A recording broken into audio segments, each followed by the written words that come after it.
The modern industrial system has made possible great human achievements in many areas, but it has also brought about grave and deepening crises.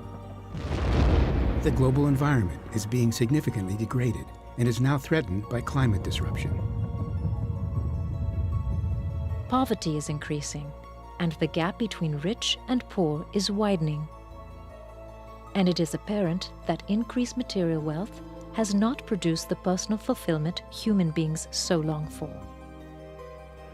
In addition, the global economic downturn that began in 2008 could be evidence of a system on the verge of breakdown.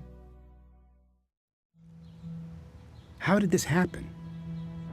Given all the ways economic and social progress are measured, why did we not see this coming? Perhaps it's because the way we measure progress doesn't really measure progress at all. Gross domestic product, GDP, is supposed to be a measure of everything, puts a value on everything that's been produced in an economy within a year's time. But what that doesn't measure is the fact that in order to achieve that gross domestic product, there's also a lot of destruction of natural wealth. And one can in fact say that the greater the GDP of a country is, measured conventionally, the more natural wealth, either in that place or globally, has been destroyed. Sustainability is the ability of the current generation to meet its needs without compromising the ability of future generations to meet theirs.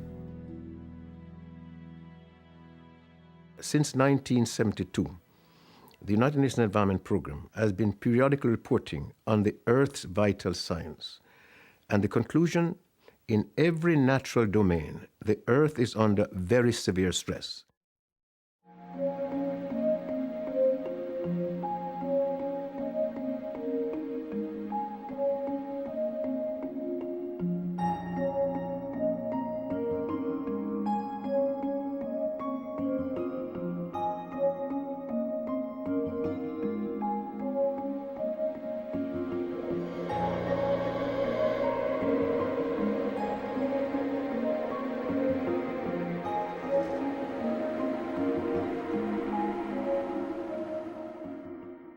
Humanity has been continuously increasing its resource demand to the extent that by the mid-80s, we've started to use more than what nature can regenerate.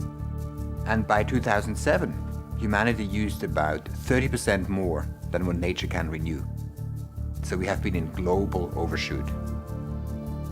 Overshoot can be thought of as living off of your credit card. Humanity's living off its ecological credit card. If we use more than nature can keep up with, we actually start to erode natural capital that life depends on. Currently, if everyone on Earth lived as North Americans do, we'd need 5 Earths. For everyone to live as Europeans do would take 3 Earths. In other regions, people are living beyond the capacity of 1 Earth as well. China and India are presently living just under the 1 Earth level. But given the rapid industrialization and economic growth of both countries, that's sure to change.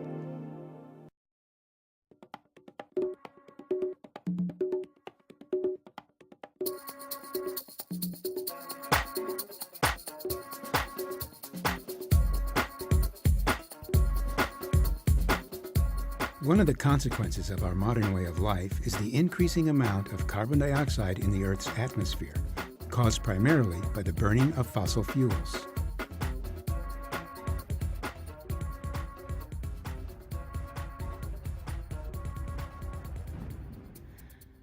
This really isn't about polar bears anymore. At this very moment, the fate of civilization itself hangs in the balance.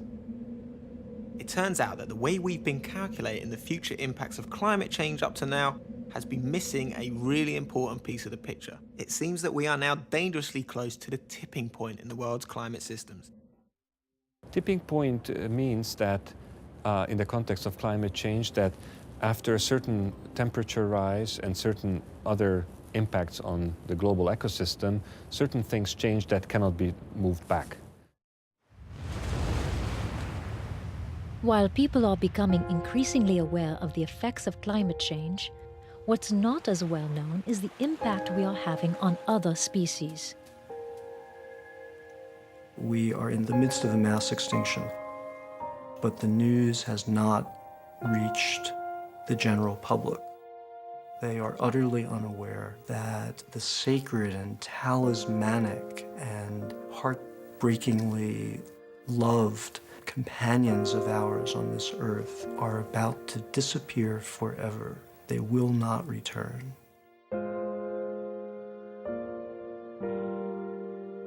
African lions are on the absolute verge of extinction. There are only 20,000 left. That's down 90% in the past few decades.